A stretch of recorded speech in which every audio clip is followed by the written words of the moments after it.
Hello, I'm Jeffrey Burtis from the Stadium Junkies Media, and this is my review for WWE Smackdown Live, August 1st, 2017 edition. First off, we start off with this match between AJ Styles and Kevin Owens, the rematch for the United States Championship, and it was a very good match with another screwy finish. This is like the second straight match they've had where the ref has been involved in some aspect of the match, and it kind of defeats the purpose of having a good match between these two, because these two workers, they know what they're doing, and if you give them a nice 15-20 minute match, they can make it work. But I do not want to see a referee getting knocked out. That just means, oh, screwy finish, here we go. But here's what happened. KO was about to punch AJ Styles. Styles missed it, and he whiffed. But a little whiff caused Mike Chioda to be down after that little punch that didn't even connect. First of all, that was a terrible botch on the referee's part. And then KO was going for a pop-up powerbomb. Styles reversed it for a roll-up pin. Well, the ref was blinded, counted 1, 2, 3, and AJ Styles retained the belt. However, Kevin Owens' shoulder was clearly, you could see it as clear as day, his shoulder was up. So that should not have happened in the first place. So KO, after the match, was irate. He was furious. It's like he needs to have that title around his waist. He's getting tired of all these screwy how he's getting screwed. Because last week, KO lost the belt even though he wasn't in the pin due to a triple threat. This week, his shoulder was clearly up, and the pinfall should never have happened. So, what does Daniel Bryan suggest? Okay, you get your rematch. However, you will get... KO is not too happy. He wanted a referee that knows what he's doing, his words, and it won't be knocked out from a single punch. So, instead, we're going to have Shane McMahon as the special guest referee. He's like, if you want your rematch, that is the only way I'm going to give it to you. You either take it or leave it. He's like, yes, fine. So, at SummerSlam, we will have AJ Styles versus Kevin Owens with a special guest referee of Shane McMahon, potentially setting up a Shane versus Kevin Owens feud in the near future. So next off, we kicked off a little promo with the Usos mocking the New Day, coming out with their own catchphrases and fooling everyone in the crowd with "All Cleveland, don't you dare be sour. Clap for your busted up chants and feel the power." Fantastic. It almost fooled me. I was like, wait, really? Wait, that can't be it. I didn't figure it out until the busted up chants, which is fantastic promo and good mic skills by the Usos. Which we know of the Usos. Good job on that rap battle. Good job on that updated theme song. They came up with the same beat, but they've added lyrics to the theme song. So they changed their entrance music, which is, I'm like, it sounds good. And the Usos are getting over. This heel turn from the Usos has done wonders for them, because the fans are now appreciating when they're chanting, "Ooh, so's rock. Ooh, so's rock." The fans are, I'm like, keep it up. Keep it up. I cannot wait to see the Usos and New Day battle for the tag titles again at SummerSlam. Because Battleground, that was the best match of the night. And if you give me another match like that, please, give me more. Give me absolutely more. Next up, we had a Fashion Files skit where it was the Fashion Pete's, a parody of the Twin Peaks TV show. Never watched it, but I know what it's about now because I've studied it.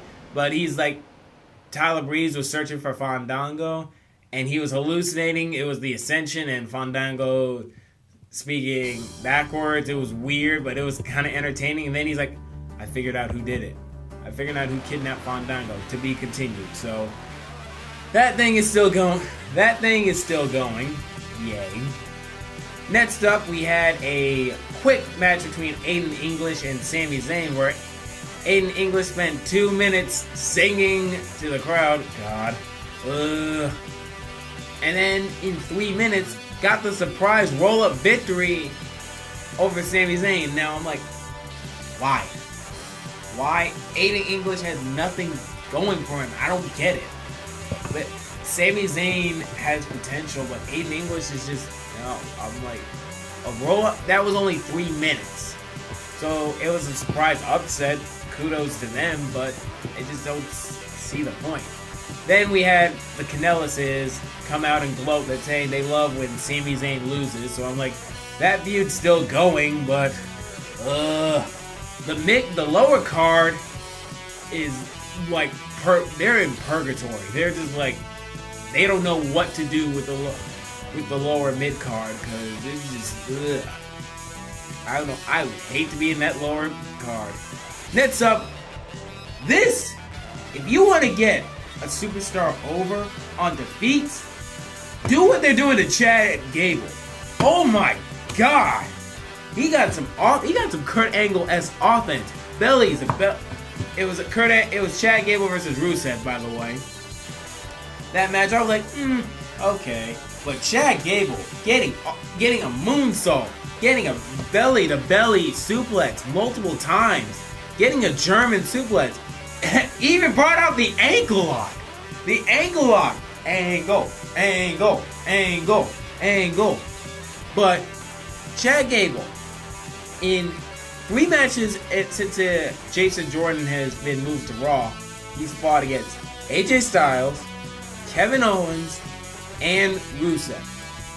All 3 of those matches, Chad Gable looked good. He looked fantastic.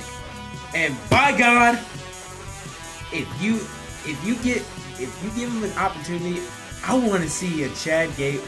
I can't believe I'm saying this, but I want to see a Chad Gable get a U.S. title run or something. Because that guy has potential in the ring.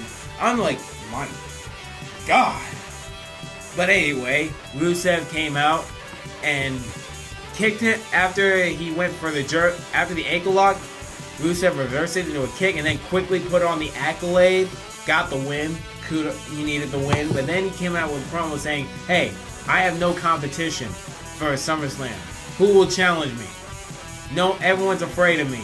Then comes out Randy Orton. Randall Keith Orton. He came out about to enter the ring. Rusev's like, no. And then as he's circling around the ring, if I were you, I wouldn't want to get in the ring myself. Rusev's like, okay, go in. You want an opponent? You got one. And then Rusev, speaking foreign languages, was gloating. I don't know what he was saying. Then he went for a clothesline, and then RKO out of nowhere. Looks like we got a Rusev Randy Orton match at SummerSlam. Great. Don't really care, but still great. Then we also had a women's tag team match between Becky and Naomi versus Natalya and Carmella. It looked this match made Naomi as a resilient champion. Natalya managed to get the sharpshooter on Naomi, but refusing to tap out made her look resilient and really strong. But as Naomi crawled in to get the ropes, Carmella tagged herself in and tried to put the submission, the code of silence on her. But Naomi refusing to tap out, and then Natalya was like, wait, why you tagging yourself in? She tried to intervene, and then Becky Lynch suplexed Natalya out of the ring, and then Naomi reversed the code of silence into her own submission, forcing Carmella to tap, and the Faces got the win. But this is smart because it protects Natalya from actually losing, and whoever holds the money in the bank can take losses. Because they know eventually they're getting that title shot. So Carmella taking the submission fall was smart. Very smart indeed. And then,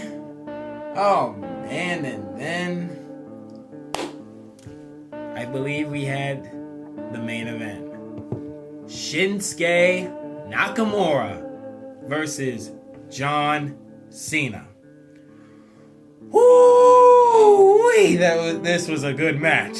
This was a good TV match. It's nothing like Styles, Cena in the Royal Rumble or SummerSlam, but this is a darn good TV match. They were hyping, the commentators were hyping this up as a dream match, and by God, it was.